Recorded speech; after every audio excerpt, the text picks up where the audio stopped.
All right, then welcome to another edition of Heavy Hands. I'm your host, Connor Rebush. With me, as always, is Mr. Phil McKenzie. Yo. And we are talking about a smattering of things this week because we're in a familiar, if not altogether comforting position, sandwiched between the heaving bosoms of two Apex cards. I don't know why I phrased it that way. Being crushed. Boobs on the brain, Connor. Being crushed like an empty beer can between the bosoms of two Apex cards. Last weekend. I don't know if I would necessarily describe Apex cards as heaving bosoms. Sloppy bosoms. They were. Yeah, I don't know. If UFC cards were boobs, I feel like the Apex cards would be a little sparser on that front. Yeah, we're being crushed between the asymmetrical bosoms of two Apex cards. The woefully asymmetrical. Last week, of course, an event at the Apex, main evented by flyweights, Brandon Royval and Tatsuro Tyra. Yet another card perfectly designed to ensure that nobody ever watches a fight between flyweight contenders. Because as Zane Simon is fond of suggesting, that's the kind of fight you really put as the co-main on a bigger card. Right? Especially if you're going to try and sell the idea of Brandon Royval fighting Alexandre Pantoja again, after how those fights have gone for him. But it has to be said, I thought a pretty damn good card to watch. On paper, it was not that bad for an Apex. In reality, it was quite entertaining, except for a couple of fights which were, even the fights that did not look interesting, particularly some of the grappler matchups here, ended before the final decision had to be rendered, so that's something. And the main card had some good scraps and some really great performances. Yeah, I think this card, I would mostly describe it as a bit of a dumping ground of a card. For sure. Where they have put onto it things that they don't historically like very much. Yeah. Which are old people that they don't know what to do with, flyweights, and grapplers. Yeah. And they're like, yeah, can we just, get a bunch of these onto one of them, just pretend it never really happened. Mm-hmm. But yeah, surprisingly alright. Yeah, but sometimes it just works out that way. Mm-hmm. I feel like the choruses of, the cards that look bad are always the best cards. I feel like that's not as prevalent as it was not too, people are kind of losing their footing making that argument with the number of absolutely shitty and forgettable Apex cards we've gotten. Yeah. But it does happen where that's why we always try to separate whether a fight looks good on paper and whether it was actually an enjoyable live sporting experience. And in the latter department, I would say this one delivered. Nowhere more so than in the flyweight main event, Brandon Royval and Tatsuro Tyra. I thought this was kind of a perfect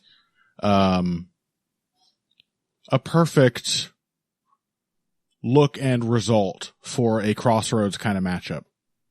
Obviously, Tyra is the ascendant prospect. Brandon Royval has had a couple cracks at the best of the best, and he seems to always fall up short against the true elites of the division.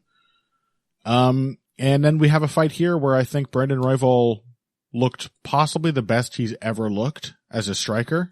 Very possibly. And Tatsuro Tyra, meanwhile, didn't lose horribly. He lost some rounds horribly.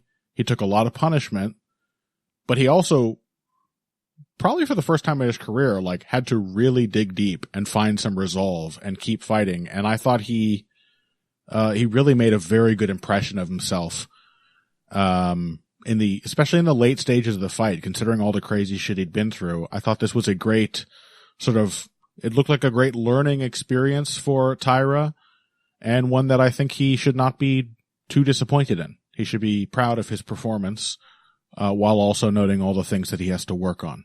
So one of the good results you can get from this kind of matchup, in my opinion. Yeah, absolutely. I think you saw that this is what Royval has been working on. That this is what he's been trying to make work all this time. And this is the first time where it really did. I mean, admittedly, he's beaten the former champion and so on and so forth, but it wasn't terribly convincing or even particularly fun to watch when he did it. Yeah. But yeah, this time you looked at it and you're like, oh yeah, this is that thing that you were, this is the Leafblower, but you're actually, you're actually blowing the leaves in the guy's face, not just into the wind anymore. Mm-hmm. You're actually getting work done. And yeah, similarly with Tyra, I think this was a bit of a wake-up call because he was fighting someone who was mobile and longer than him and able to keep, and who didn't overthrow on his shots unless he knew Tyra was already backing up. And so there was no real obvious way for Tyra to play the game the way that his game normally functions, which is that he's bigger and taller than everyone else, and he can lance them from range with jabs and low kicks and so on, and then they try and lunge back in to get to him, and he can take them down. Yeah, I mean, just none of that was working, which meant that he suddenly had to just walk through fire to do it. Yeah, and it suddenly became immediately apparent that he has almost no defense. Yeah, that was the really big standout. Very little. The number of times he got hit trying to scurry straight back out of the pocket in this fight, and at a certain point, he just had to make a decision to throw in combination, accepting that he was going to get hit, because there was no way he was getting out of the way of the shots once he was in the pocket. Yeah, it shows genuine mental toughness, absolutely, and stubbornness, which is as well as physical toughness, which is the things that you need. Yeah. But yeah, that he was trying to will his way through what was increasingly becoming a very bad matchup. Yeah. And, with some results, I mean, he made some things happen. It ended up being a very close fight for all the utter domination that was going on in the rounds that Tyra... the rounds Tyra clearly lost are... I suppose they're no less dominant than the ones he clearly won, but they're a lot more damaging. A lot more. Yes. Yeah, which, by the way, since you mentioned that his normal game just wasn't allowed to work here, has to be said, Brandon Royval dealt with the takedowns not that badly. Certainly, given that it was the deciding factor in some of his Cerrone style spotlight burnouts against Alexandre Pantoja and the previous fights against Brandon Moreno. It was the grappling where he just completely fell down. Had horrendous takedown defense, honestly. And so Tyra is not a bad takedown artist. He is in fact quite a strong wrestler. So the fact that Royval was not only able to do this on the feet, but was quite a few times. I'll look up what the stats say. Yeah, the stats credit Tyra with 6 takedowns, but of 15 attempts. That's almost 50%. I mean, let's see what the numbers are in the... I'm not being sarcastic. Yeah. I am a little bit, but it's Brandon Royval. Yeah. 8 of 14 against Pantoja, so it's better than that.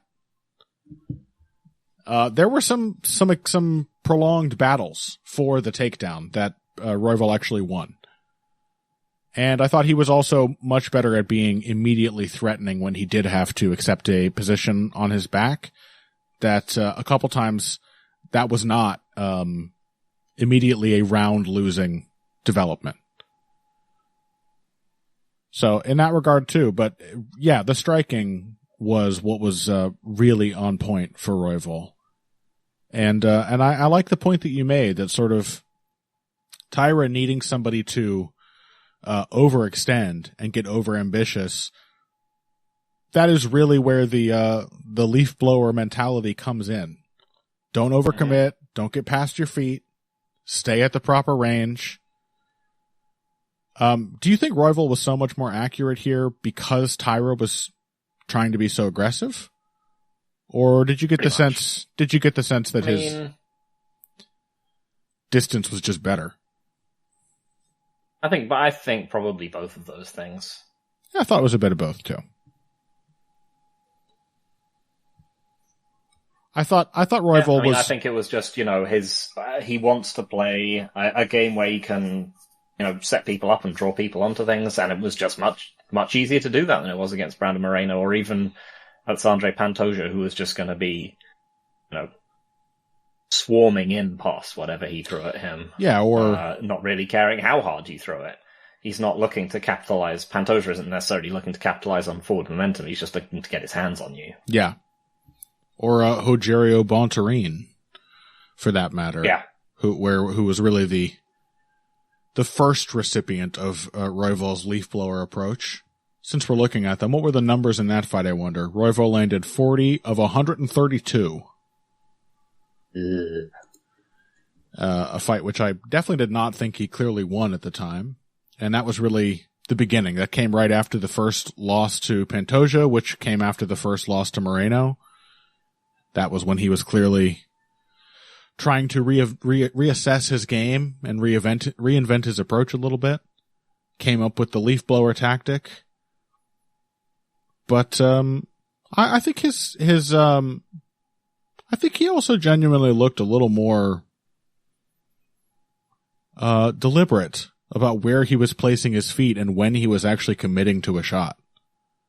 Yeah, I think he was definitely sitting down on things when he knew that they could land. He was much more of a synthesis of the Leafblower style and actually, going for it as he used to when he first came to the UFC. Yeah, the southpaw. Yeah, it was a bit like, I don't know, like Caitlin Chukagian.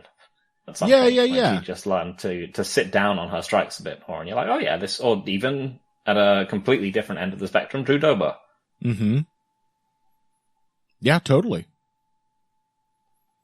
It obviously makes those impacts that much greater if you know the point at which you can sit down on it.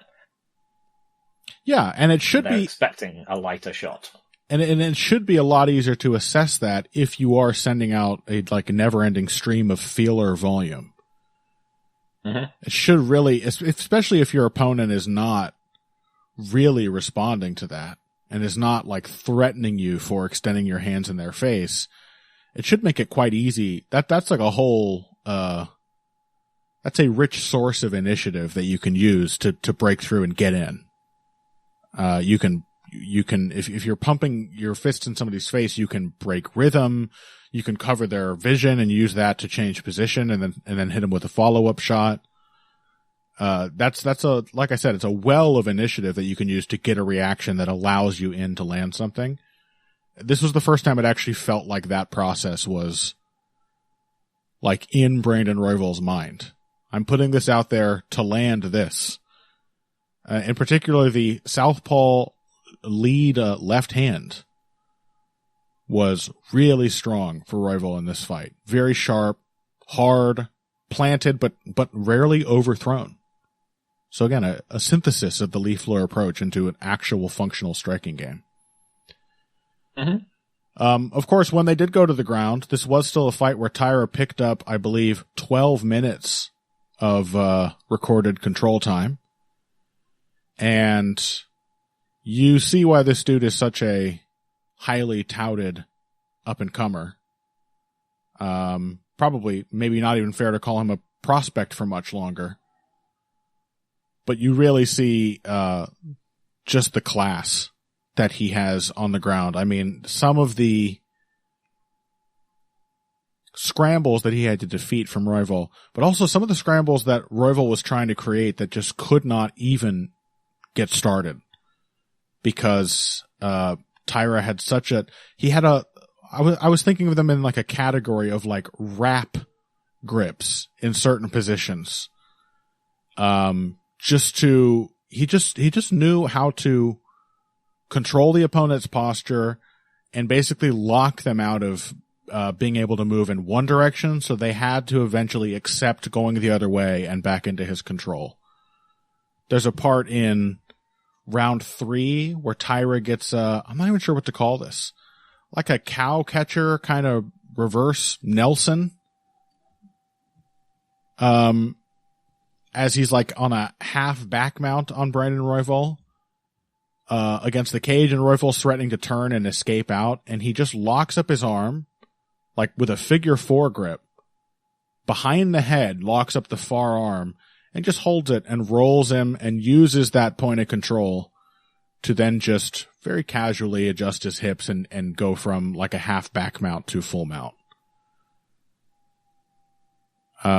He just had a tremendous ability to nip scrambles in the bud, which is necessary if you're fighting a guy like Brandon Royval. So. Yeah, it was, credit to both of them that, 12 minutes of top control was not actually particularly boring. No, it was very active. Yeah, it was very active on the ground. Royval was really making Tyra work for it, and Tyra was working for it in such an economical, effortless kind of way. Wasn't able to get a lot done with the positions, but he was mostly focused on keeping and improving those positions the entire time he was down there, so... Yeah, and that round 3, I think he ended up getting the back and working for a choke after one of his absolute worst shit kicking. Right. He got fucking just pasted all across the third round. Yeah, and then the last minute, he's threatening to choke Royval out. Royval is one of those guys, I think. The frog is never going to make it out the well, and you can sort of see why. It's never quite going to come together for him. Because he still can be. He's not quite potent enough for his game plan of get up on them on volume, and if they take you down, you just scramble out of it until they're more tired than you, because the scramblers in this division are so good. If he was somewhere else, if he was a middleweight, oh my god, or something, that might be a completely functional game. Yeah, it totally would be. Yeah, if you had a light heavyweight Brandon Royval, like a high output, flexible, can land counters, but is also more than happy to pressure and pour on volume, who is also both dangerous and slippery on the ground, that is a championship run light heavyweight also game. Immortal from both like a chin and cardio perspective. Incredibly tough, great conditioning. That is a championship level light heavyweight game. Yep. It's just it doesn't stand. For Brandon Royval, he's probably never, even if he improves like this, it's probably still never quite going to be enough. I guess, he beat Brandon Moreno, the former champion, so maybe I'm just talking out my ass. Yeah, it was a horrible performance from Brandon Moreno, to be clear. A really, really dreadful performance. Really not a great fight from both guys. But, like I said, I think this marked a genuine improvement, and one that he really needed for a fight like this. Right, clearly, he had Tyra's number. But clearly, if he had not come in able to do this kind of damage, which at the very least banked him obvious rounds, very likely would have lost this fight just from the grappling threat. A different version of Royval would have spent the entire fight defending, or much even longer portions of it. So, I think a very good look for both guys. Royval looked improved. Tyra shows that he doesn't have the game, but he's got the stuff that will get him to the championship game. And I just wish people cared about flyweights. This was a good fight. This was a very good fight. Yeah. Like you said, it would have been perfect for a pay-per-view. Yeah, this is a pay-per-view co-main event. This has title implications. You're watching some bright... Well, maybe not even a co-main event, maybe just a... main card opener, Yeah. Whatever. Slot it into a main card on a pay-per-view with a star attraction. That's all you need. And that way, particularly if Tyra had won and then you need a title challenger, people would have cared. Maybe. Well, as it is, they're still going. I wonder if they did this because they're where are they doing the, where is UFC 310? No, that's just a Nevada card. But yeah, they are going with a Japanese title challenger because they're going for Kai Asakura. Oh yeah. Yes, from the sounds of it, that sounds like it was booked, before the results of this one even panned out. So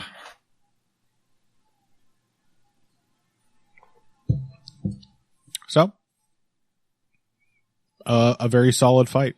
Yet another indication of why we enjoy the flyweight division as much as we do. And plenty of other good stuff to talk about here. We're going to take a break. Of course, we will mention Anthony Hernandez versus Michel Perera, which is the upcoming Apex Cards main event. Another card which looks okay on paper by Apex standards. You get thrown off at first when you look and you always get a bad feeling when you see like a prevalence of black names on the Wikipedia page. And then you realize that one of those names is Charles Johnson, who really should have a Wikipedia page of his own at this point, especially after knocking out, what's his name? Joshua Van. So, I think it's a decent card. It's better on paper than the last one. I don't know whether that will translate again to it being an actually good card, but it's decent. Yeah. So we'll talk a little bit about that at the end, but before that, we have the co-main event of this card, Junyoung Park versus Brad Tavarez, Chidi Kuani in a catchweight bout with Jared Gooden. There was some really cool stuff to talk about from that as well. And we'll see what else after this. Hey everybody, thanks for listening to this week's Heavy Hands. If you like what you hear, please consider pledging to support the podcast on Patreon. Patreon is basically continuous crowdfunding. You sign up to contribute a certain amount per month to help us with production costs and the like, and in return you get rewards ranging from a mention on the Heavy Hands website to a question or topic of your choice being discussed on the show. We have a lot more in the works to reward you for your help, and we appreciate every contribution. No amount is too small. Just head over to patreon.com and find how you can help out, the only show dedicated to the finer points of face punching. Now let's get back to it. Welcome back to Heavy Hands. Let's talk about the co-main event here of this last card. Junyoung Park, the Iron Turtle, took on Brad Tavarez. I gotta tell you, Phil, you and I did not discuss this, correct? Huh? Just me and Zane. I was actually a little tempted to pick Brad Tavarez here. I love Junyoung Park. He is definitely one of my favorite fighters to watch. Always show up to see him fight. And a great sort of underdog to root for. And certainly somebody you'd think would be a lock over Brad Tavarez at this point in Tavarez's career. And then you remember that Brad Tavarez has always had, and still very much has, Jose Aldo level takedown defense. Yep. He simply does. He is a phenomenal wrestler, Brad Tavarez. He really is. And that is really the ultimate destination of so much of the work Junyoung Park does in the octagon. When he really, really beats people, it's on the ground. He's got phenomenal ground and pound, just a really straightforward, aggressive approach to forcing positional sacrifices from the opponent that will allow him to get a submission. Really authoritative top position grappler. And it seemed like a fight where he might just be shut out of that part of his game altogether. And it mostly was. Didn't make it any less impressive when he finally hit a clean, powerful takedown on Brad Tavarez late in the fight. But it did mean that it was a fight where he had to go through basically just like, it was like a I refuse to die kind of performance from Junyoung Park. Yeah. He just had to accept that he was going to be in the line of fire the entire time. And that was how he was going to win this. And by gum, he did it. And it was pretty awesome to watch. It also made Brad Tavarez fight his ass off definitely more than he would like to. I think he was inspired by Dricus, Junyoung Park. He has to have been inspired by how Dricus broke Brad Tavarez. Or, for that matter, the person that he also fought, Gregory Rodriguez. Yeah. This had a very similar, albeit somewhat less final, because, I don't know. He's just not that dangerous. Yeah, Junyoung Park is not a giant, And while a very sharp giant puncher, he's not all that powerful. He is a short-armed squat middleweight by the most part. But yeah, it reminded me a lot of the Rodriguez fight. For that reason, I felt a bit bad for Brad Tavarez, especially because he had such a strong start. Yeah. And it was another fight where he was just up against someone who just puts a pace on him that he couldn't. It's not that he couldn't meet it, physically. It's not like he gasses out in these fights. He just cannot meet it mentally. No. He cannot keep up with a high pressure fight. It is antithetical to the sparring partner syndrome that sort of defines Tavarez' fighting style. To have somebody just in his grill, forcing him to exchange, forcing him to make decisions. He wants a measured, playful pace, really. A sparring pace to his fights. And this was not a game. Well, and the strange thing about this fight in general was that, the dynamics of who was throwing what strike, were shifted from what you might necessarily expect, because you'd be like, oh yeah, Brad Tavarez, jabs and low kicks. Mm-hmm. But for two reasons. A, because it worked in the first round and he sat Park down. And B, because he was under pressure and he kept wanting to scare Park off. This was a fight of Park just racking up incremental damage with the jab, and Tavarez just looking to sit down on a big 1-2 all the time. Yep. And just steadily slipping behind for the entirety of round 2. Yeah, that's why I thought of the Dricus fight. Tavarez just doesn't. Mm-hmm. Tavarez has power, and he's a good athlete. He's going to crack you. Yep. As you saw when he just instantly dropped Park with a 1-2. And he dropped Dricus in their fight. Counter right hand. Put him down to his knees. Forced him to go into a ludicrous wrestling sequence. But it's the absence of turn taking.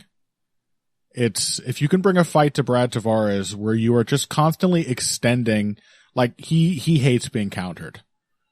And he hates being countered in combination. And he hates thinking that he's timed your counter and recountered and then you keep going. If you can extend the sort of conversation in the pockets, you are going to make Brad Tavarez very uncomfortable. And, I actually really liked the portion of this fight where Park got off the front foot. It didn't seem like it was going to work for him at first, and he just needed a little tuning to make the jab and calf kick switch up effective. It turned out he was, if anything, more potent, more cleanly beating Tavarez from that range than he was when he was in his face. But the in his face part was instrumental to Park's overall win. I think he needed to have some long moments of putting Tavarez under that kind of pressure and breaking him. And I think he really did break him by the end. Yeah. But yeah. Well, I mean, it's hard to say because he was just sat on him for the entirety of the last round. Not the entirety. Was it? No, I think he, to be honest. No, I think he had to basically get back in his grill a lot. And actually. No, I'm correct. It was just the whole of the last round. It wasn't the entirety of the last round, was it? They had one relatively 50-50 exchange at the start of the fight, and then at the start of the third round, and then. Oh yeah, you're right.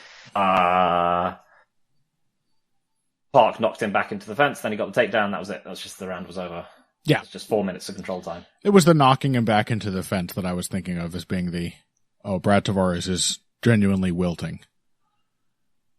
Yeah, maybe. Yeah. But it's also just Park is just a really good top control guy, and Tavarez doesn't need to be good at getting back up off his feet because he never gets taken down. She's fucking impossible to take down. Yeah, I mean, again, just the fact that Park was able to orchestrate that. It was like a body lock sort of back trip kind of takedown that finally got Tavarez down. But again, only after 2 rounds of really intense, high-paced action. So I love Jin Young Park. I just love seeing him win fights. He's so endearing, and he's just right on that cusp. Also, like the way they were talking about how he'd been obsessing over this fight, and I was, just been thinking about it so much and just focusing on it. And you just do not think about that kind of thing. You do not really ever think of someone who is utterly obsessed with Brad Tavarez. Think of the psychic toll that would incur. You're just spending 8 months of your life thinking about Brad Tavarez. I mean, you will not be a good father to your children after that. You will not be a pleasant person to be around. So yeah, great performance from Jin Young Park. Another highlight of this main card, though, which I think we have to hit, Chidi Kuani, brother of the now forgotten Anthony Kuani. I remember a time when Chidi was the lesser known brother. Yep. And Chidi is a phenomenally inconsistent fighter. He just is, by his nature. And in true inconsistent fighter form, he had a shockingly consistent performance here. The last thing they'll expect is a fight where I'm just sort of coolly winning every fucking round at every range. And just picking and choosing how I want to win this particular minute of the fight. Now, it helps that he was in there against Jared Gooden, who is...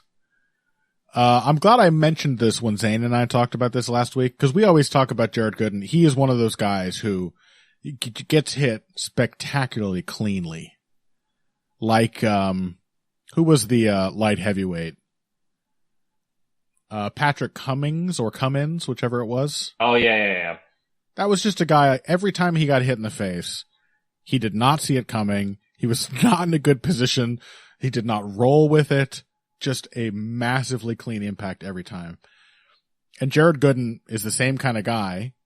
And I had an image of him coming into this fight that he might get knocked out. In fact, I think I picked him to get knocked out, which he did not, despite a lot of effort on Njokuani's part. But looking at his record, I did make the note that for all that I think of this dude just being incredibly hittable, he's actually only ever been knocked out twice. Twice in a 32 fight career, it would have been then. And I'm glad that that occurred to me, because the Jared Gooden chin was on full display, as was the Jared Gooden iron breadbasket, because every single inch of his upper body was getting horribly worked, as well as the calves and inner thighs at times when they were at range. But mostly it was in the clinch, and Njokuani was just... This was a Thai clinch clinic of the kind that you do not often see in MMA. It's like a Matt Brown fight. Or it was like, being middleweights, and the disparity between them, it was essentially a reenactment of Anderson Silva, Rich Franklin 1. Yeah. That was about how as well prepared as Jared Gooden seemed to be to fight off a persistent striking clinch from Chidi Njokuani. Yeah, and it reminds you how cool it is to see that kind of stuff happen. It's awesome, yeah. I love this kind of fight. I also think of Josh Barnett versus...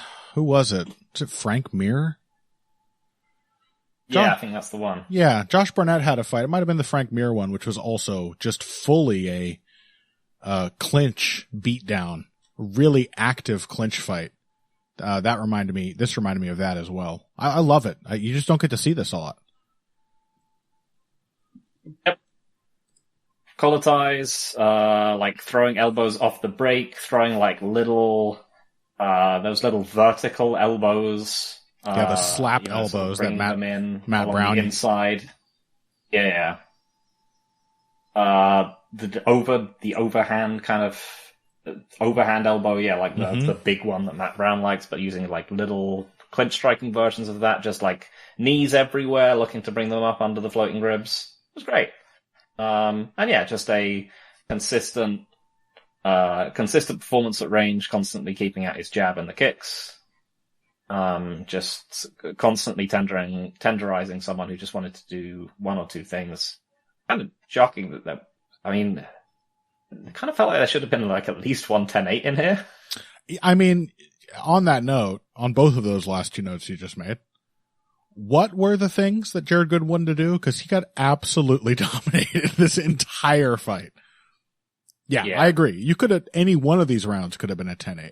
You probably would have favored the one where he was actually starting to show the effects of getting hit. But in terms of dominance, duration, and damage, he was well ahead of Jared Gooden the entire time. So yeah, 10-8 would not be uncalled for in almost any of these rounds.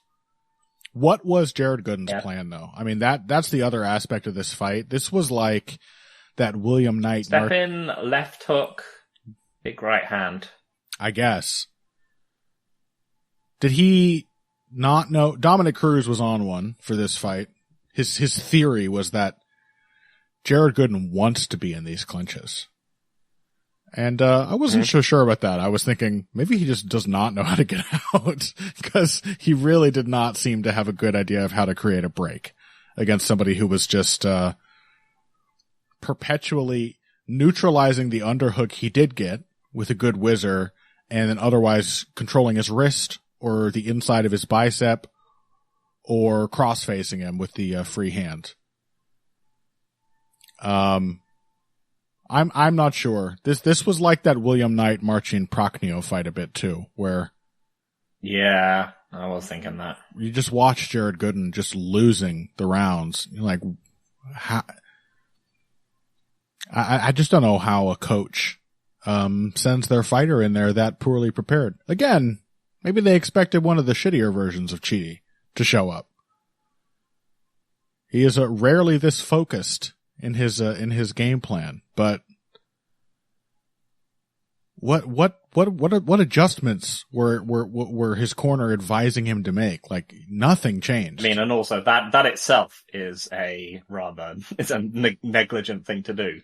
Let's just train for the crap version of this guy showing up. Yeah, if they did do that, yeah. It struck me as a fight and revealed Jared Gooden as a fighter who probably does not have any real ability to prepare for his opponents. Mm-hmm. Right? He's going to try to have a Jared Gooden fight every time, and probably his ability to prepare goes no further than, I'm going to take this guy down and I'm going to punch that guy. That's probably about as far as his game planning goes. So I don't know. I think about this more and more watching this sport, Phil.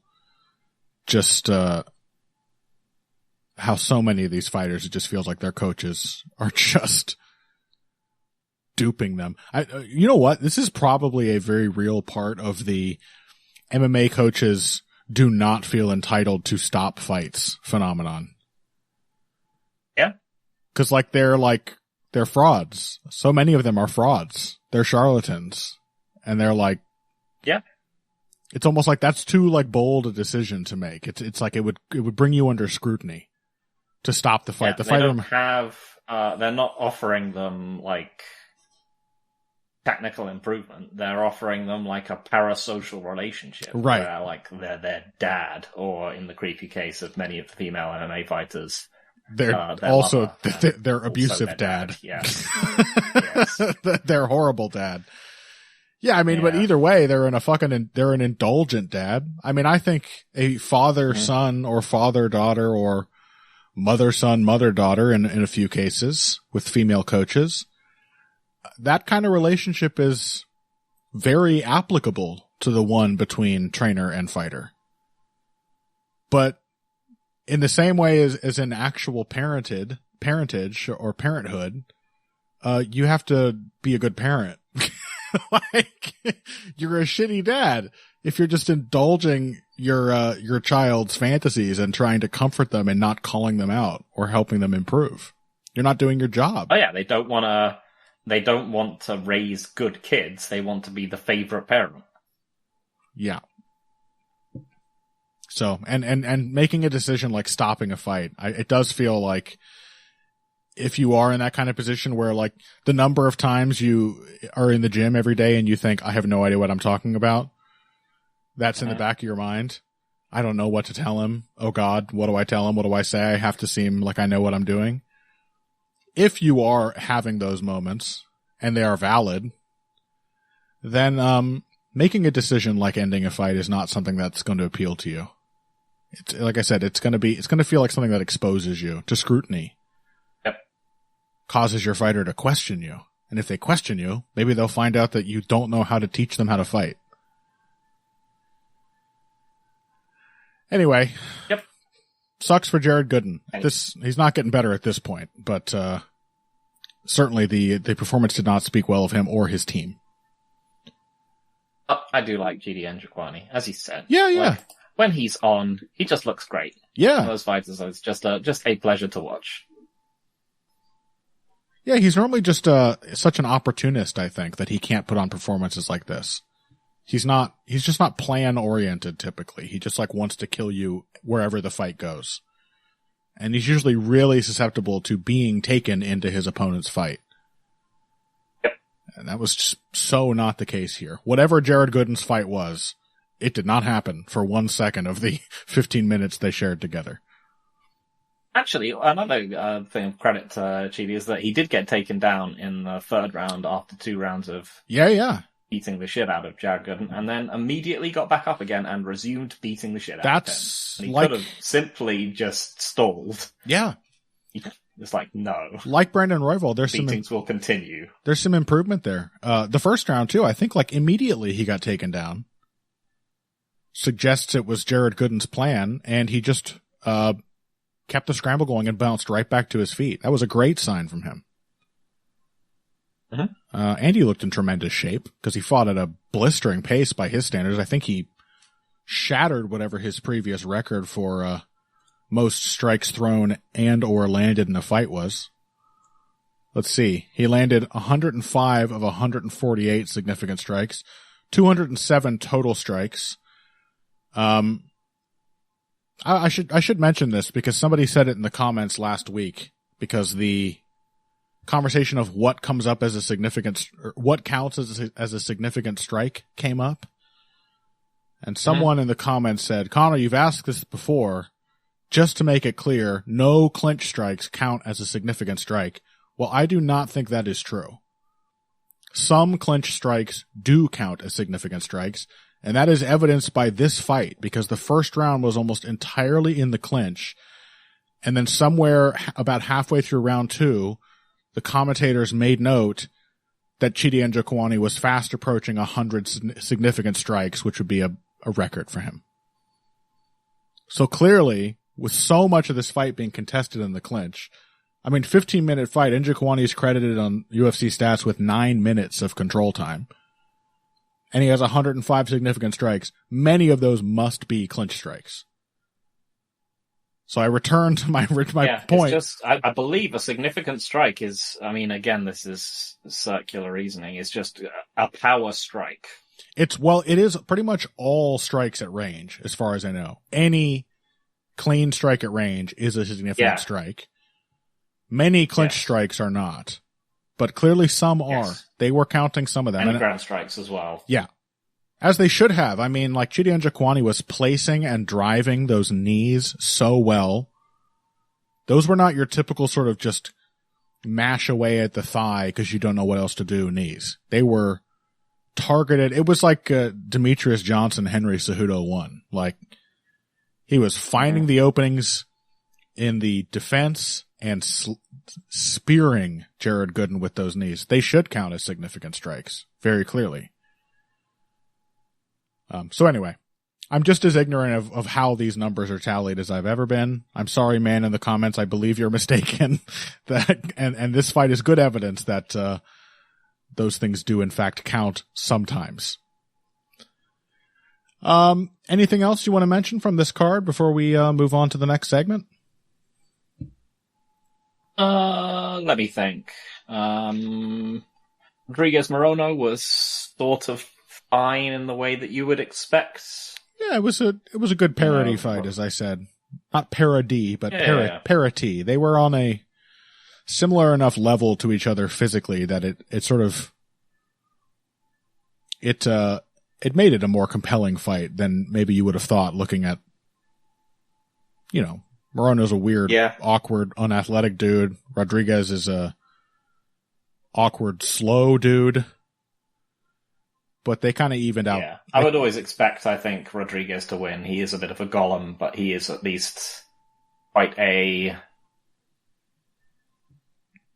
fairly skillful golem. Yeah, he's a thoughtful fighter. Range that he's going to have.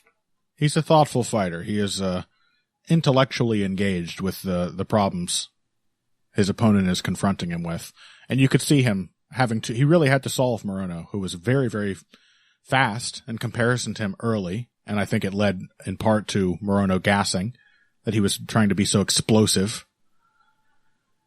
And boy, Rodriguez had a huge amount of difficulty, I thought, with the right straight, right kick switch up, because he was incapable of getting under the right hand. He didn't slip it once.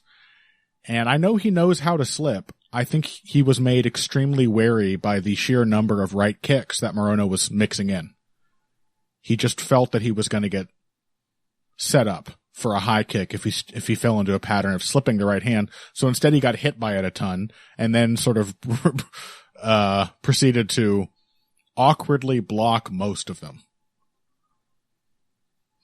But it was like, for all the intelligence Rodriguez showed in adjusting to Morono's speed and Morono's combinations, it still was a very awkward fight for Rodriguez to win. Yeah, I think it just always would be. He's always going to struggle with people who use some form of movement against him, frankly. Yeah, somebody who's got better feet than him. Also somebody who does a lot of countering and almost always counters in combinations. It's a lot of trouble for a slow-footed, kind of cumbersome fighter like him. Yep. Grant Dawson had a shockingly violent win over Javier Garcia. Hey, you know what? If I have to have a Grant Dawson win, I'll take that. Yep. Good job, Grant Dawson. I felt bad for really Rafa Garcia, personally. Well, I respect that he came out, he had that thing that he said where he was like, this sport is for specialists, and then he immediately went out and abandoned all striking and just thrashed the guy on the ground. Oh, I totally respect that, yeah. I love that. I hate your I hate your specialty, sir, but I will die to defend your right to specialize. Yes. Oh, yeah, it was a decent fight, a decent card. Yeah, overall, and particularly the main card, I thought even the Grant Dawson fight was not just endless tedium. So, pretty good. All right, let's take a break here. We can talk about Anthony Hernandez, Michel Perera. I might also, just to satisfy the hungry masses, briefly mention my thoughts on Bivol Beterbiev, which I watched this weekend, and anything else that may come up after this. Financial support is fantastic, but there are other, even easier ways to support Heavy Hands. Perhaps the best is by spreading the word. We know our fan base. You're all cool, popular people with serious social media presences. You're tastemakers and trendsetters. Okay, there are one or two of you that don't fit that description. You know who you are, but no matter what, you can always help us out by telling folks about the show. You can also give us a positive rating and review on iTunes and Stitcher, things like that. We rely on word of mouth and positive feedback to grow and improve, so thank you very much for your time and your help. Now, back to the show. Welcome back to Heavy Hands. Let's talk about Fluffy, Anthony Hernandez and Michel Perera. They are headlining this upcoming weekend at the Apex Center on top of, as we said, a fairly solid Apex card. Asterisk, asterisk, asterisk. Apex card. But pretty solid by that standard. Anthony Hernandez is on a really phenomenal winning streak in the middleweight division, 5 in a row with some big names in there, relatively speaking. Roman Kopylov, Edmund Shabazian, Marc-Andre Barrio, even Rodolfo Vieira. That was essentially a sort of career-making win, as it turns out. It was the big upset that spawned this entire streak. And he's been so impressive and seemed so relentless and undeniable that you sort of forget, as I did until I just glanced at his Wikipedia page, that he got murked in 30 seconds by Kevin Holland in 2020. And that he got anaconda choked by Marcus Perez. Luco. Who, as we know, had the best striking performance against Dricus du Plessis. Of anyone in the UFC. Yeah. So maybe it's not such an overall terrible loss as you might first think. But Marcus Perez, we never knew it somehow, but he was actually the best grappler and the best striker in the UFC. Right? He was shockingly successful outstriking Dricus, who just beat Israel Adesanya. And he completely outgrappled Anthony Hernandez, who has suffocated and drowned every other person he's grappled with since. So Marcus Perez, he had something. Yep. Unfortunately, he also had a brain disorder, which made him fight really bad half the time. So this is in a certain sense, I think, a big test for Anthony Hernandez, because he is facing if not fully an elite middleweight, although at this point he kind of is in that conversation, then certainly an elite middleweight athlete in Michel Perera. And this is definitely one area in which Fluffy does not shine. He does not strike you as an overwhelming athlete in that sense. It's his pace that makes him overwhelming. And now he's going to be in there against a big, strong, fast, explosive, pure athlete. What do you think? Future outcome. Future outcome? Surely, right? I mean, I see what you're saying. Paint the picture for me. What outcomes are you foreseeing? I mean, so Fluffy almost always gets something bad happens to him in round 1. Yeah. There's a real solid chance that it happens in this fight. Perera moving back up to middleweight, I think, has carried... He still has a load of mass. He's still incredibly fast. Yeah. Him and what's-his-face, Joaquin Buckley, passing each other by on their journeys to the different divisions, have clearly found ways to make their physical gifts translate perfectly to the weight classes that they've actually moved to. Yeah. So a lot of the time he's just absolutely blowing people out of the water, and there's a huge chance he just does that to Fluffy, because that happens to Fluffy a lot. Yeah. On the other hand, and Perera has gotten better at, because he's also been someone who's obviously been finding his way in the UFC. Mm-hmm. He's, moved from being a complete lunatic idiot who was just blowing all his cardio on backflips and stuff. Yeah. To being an incredibly empty offensive fighter. And now it seems like he's actually, gotten a few core tools that he's going to rely on. He's going to throw the straight, the body kick, and not a whole lot, but he's got a nasty choke game. And that's it. And he's not going to do too much with it, but he's going to do it incredibly hard. Incredibly hard. And because he's actually, I mean, he was, as you suggested previously, much more interested in being a performer than in being a fighter. He was not thinking about winning rounds. Now that actually is on his mind, he has also revealed a certain savvy for dictating, or at least like evaluating what's happening in the fight. I still remember his fight with Andre Fialho, where, he was winning out of the gate, and then he started to tire a little bit, and so he had to get on his bike, and then Fialho started to build up a head of steam, and I thought Perera showed a Jose Aldo-esque understanding of when it was a good idea to dump out a bunch of energy in a short burst to prevent this this little momentum shift from becoming an avalanche. And in terms of pacing himself, doing enough work to win rounds, having that sense of which way the fight is trending, Perera has also shown improvement. It's not the kind of skill improvement we usually talk about, but it is a very important psychological, like recontextualizing, a different frame through which to view the fight. And that has stood out to me as well. I know his last 3 fights have all been like instantaneous finishes, but there was a whole run before there where you were having to see him figure out how to actually win decisions. And he proved to be better at it than you might have guessed.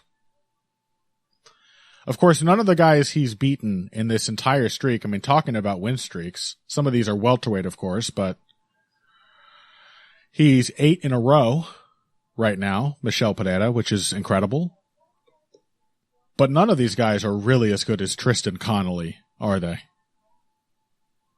Wow, this was what I was sort of going to say. Yeah. Is that despite all the improvements from Perera, it's still often against a very specific kind of opponent. Yeah. And often against a very specifically paced opponent as well. Yeah. There is no one who is really particularly insistent on there, I would say. Right. Well, you've got Mikhail Oleksiejczuk, who got blown out in the grappling right away. He could have been that kind of pressure test. I mean, he can be insistent, but he's a dreadful athlete. Yes. You've got Andre Fialho, who wants to be that kind of insistent. He is a Henry Hooft fighter, after all, but does not have the courage or the durability. He is pretty easy to scare off. And you've got a very old Santiago Ponzinibbio, with whom Perera went to a split decision. Those are the closest parallels to Tristan Connolly, who may not even have deserved his own decision over Michel Perera, but certainly in a philosophical sense seemed to deserve the win because he just had Perera at his beck and call the entire fight, constantly on the reactive, constantly dealing with pressure. And that is very much the approach that Anthony Hernandez takes against everyone. Just relentless pace. And admittedly, like I said, some of these fights, they're a little unfair to hold against Perera because they were at his, most glacially paced, which is the Chaos Williams fight, for example. Yeah. Which is dire. These are also at welterweight, where I think he had to keep a much closer eye on his gas tank. Yeah. But I think the Diego Sanchez one, even though that sort of went the distance, that was kind of damning. That one too, yeah. You remember that one where he was just like, every time he would land a body kick, you could see Diego's sort of aging body just brushed underneath it. Yeah. And then he would just stop. And Diego would face him again for a bit. Genuinely terrible. I like that's the worst thing you can do is when you're given the honor of being the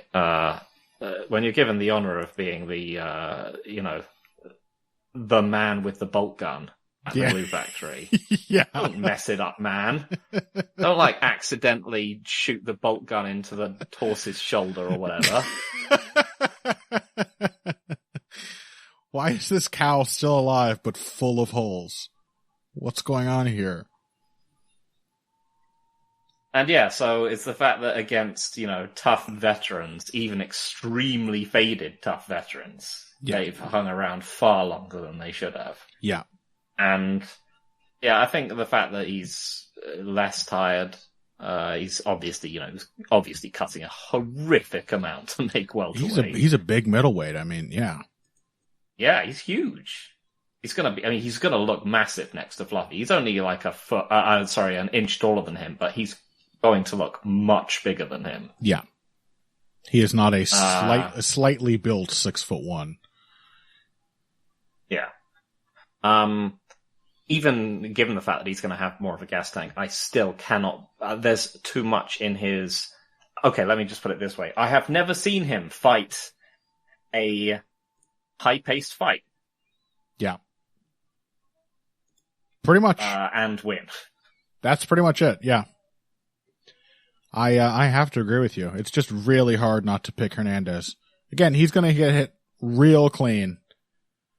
But he had that same experience against Roman Kopylov, who is, if not quite the athlete that Michel Perera is a better, more consistent striker who can really place a devastating... Same thing with Edmund Shabazian. Yeah. Shabazian smoked him in round 1 and then just got thrashed in rounds 2 and 3. And the other thing about, about Perera having more gas at middleweight is that he's going to be fighting people who are, he's still going to be bigger than people. They're going to be much closer to his size. I mean, Tristan Connolly, he's like a quarter of Michel Pereira's size. Yeah. He's not even a career welterweight, is he, Tristan Connolly? Oh, he's a lightweight. Yeah. He was a featherweight. Featherweight. Yeah. He's 5'11". According to Wikipedia, he's only 2 inches shorter. I would call that... Man. I'm that's a lie. That is not true. Yeah. He is smaller than that. And yeah, he's fought at 145. Perera is now at 185. Height isn't everything. Yeah. Something... So yeah, Fluffy's gonna be smaller than him, but like... That was a Wolverine taking down a buffalo kind of fight. Yeah. To watch. Yeah. Kevin Holland knocked Anthony Hernandez out. Not a great sign, but that is basically what you have to do. You have to knock him out. Because if you allow him to survive, you will still be subject to his pace. And in fact, he even more intensely, because the pace will be the thing that saves him from being in trouble. It's the only thing he has. Doesn't have striking defense, Fluffy Hernandez. He just has to go back to drowning you. So unless you can actually obliterate him with 1 or 2 shots, or like Marcus Perez, you can out-grapple him, you are going to be tortured for as long as the fight goes on. And in this case, that could be 25 minutes. Yeah. So it's hard not to... It's entirely possible that, like, Perera hurts him and then he dives into, like, a guillotine or something like that. Totally. Hernandez has such a great front headlock game. Yeah, totally. No, I meant, like, that Hernandez goes for takedown. That could happen, too. Yeah. When he's hurt. That could happen, too. All of that could possibly happen. But, yeah, Perera is not a grappler on the level of... an incredible grappler and striker like Marcus Perez. No, and particularly when you put it, this was part of the problem in the Connolly fight in particular. When you force him to grapple, you kind of take away his ability to parcel out his energy reserves. And he needs his explosiveness to win grappling exchanges. So I think if he does not get Hernandez out of there, Perera is likely to be more dead tired than we have seen him in years, by round 3. Or getting there. It's just going to be, Hernandez just has that relentless a pace.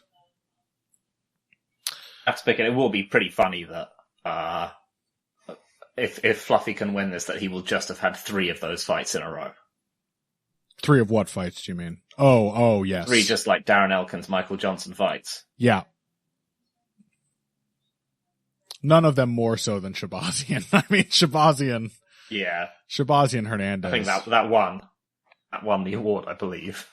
Surely it must have. I was just thinking, did we forget to mention it? But it seems like the most obvious, especially considering that we've already pegged the latest Shabazian fight as another shoe-in for the vaunted Elkins versus Johnson award.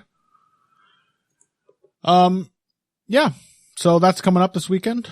Again, looks like a decent card. Rob Font, Kyler Phillips is the co-main. Charles Johnson, coming off of the biggest win of his career. He's taken on Sue Mudarji in a flyweight. Hey, we've got Darren Elkins against someone who starts really fast. And Darren Elkins, we have an actual Darren Elkins fight. It really could be an Elkins Johnson contender featuring the man himself.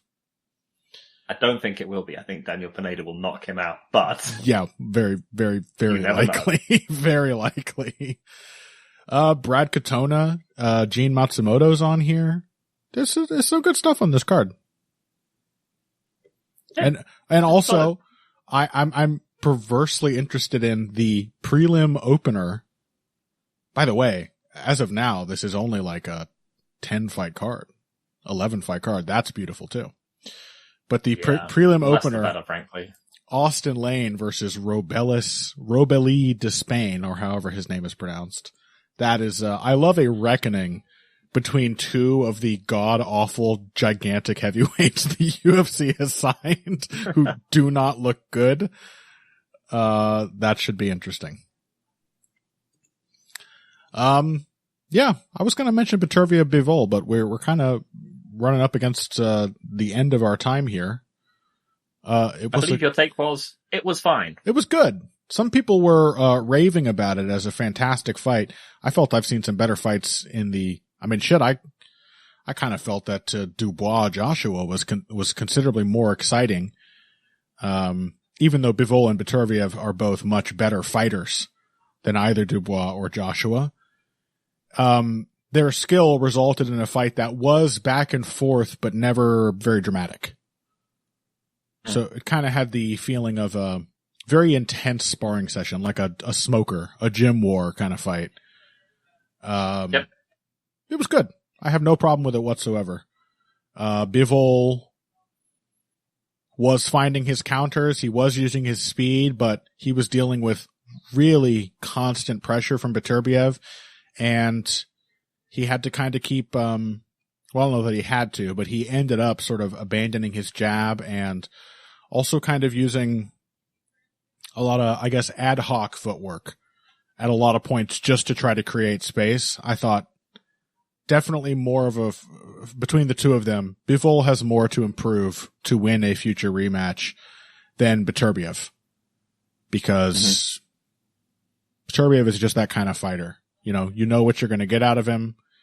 And the fact that Bivol came in there and, I didn't think looked particularly prepared to stay as busy as he needed to be.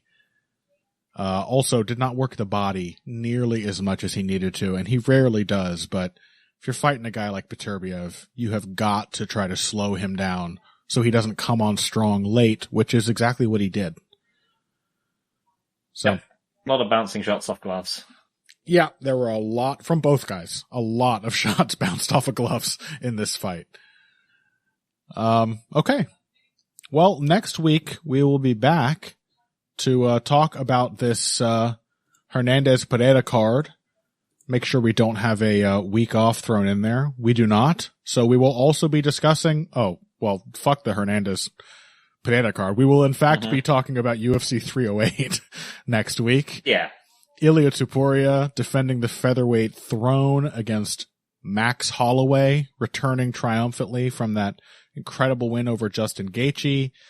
That'll be a fun and contentious one to discuss because I recall, Phil, the last time I mentioned on Twitter that I thought I think I said that Holloway Gaethje had the look to me of an old fighter doing incredible things with what he has left. That it did not look to me like this guy is going to be champion again kind of performance from Max Holloway. And let me tell you, the number of people who replied telling me that, in fact, Max Holloway is only 32 years old, the number was larger than 32. I'll tell you that. Dozens and dozens of people. Old? Max is 32, bro. Yeah, I know. He's 32, and he's eaten enough punches for 132-year-olds. And he's been fighting since he was a fucking teenager. So that will be an interesting one to discuss. We've also got Robert Whittaker, Khamzat Chimaev, supposedly happening on this card. Laurent Murphy, Dan Ige. Magomed Ankalaev making his case that he can be a more exciting title challenger than Khalil Roundtree just was. He's taking on Alexander Rakic. That's guaranteed fireworks if I've ever seen it. And some other stuff on here too. So next week, join us again. We'll be talking about all of that. Find us on Twitter at Evil Greg Jackson. That's Phil at Boxing Bush. That's me. And until UFC 308 is knocking on our door, if you came here today for the finer points of face punching, you came to the right place. This has been Heavy Hands.